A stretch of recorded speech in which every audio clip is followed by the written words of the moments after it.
Maharashtra today 24 news सत्य परिस्थितीचा सविस्तर आढावा।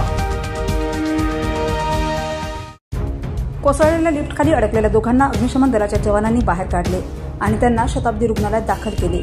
त्यानंतर रुग्णालयातील डॉक्टरांनी तपासणी करून शुभम धुरीचा मृत्यू झाल्याचे घोषित केले। तर सुजित यादवच्या डोक्याला गंभीर दुखापत झाली असून त्याची प्रकृती स्थिर आहे असे सांगितले। सध्या मुंबई पोलीस आणि अग्निशमन दलाचे अधिकारी कार पार्किंगची लिफ्ट नेमकी कशी कोसळली याबाबत चौकशी करत आहेत। महाराष्ट्र टुडे मराठीसाठी ब्युरो रिपोर्ट, मुंबई।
आजच महाराष्ट्र टुडे 24 न्यूजला सबस्क्राइब करा आणि सत्य परिस्थितीचा सविस्तर आढावा पहा।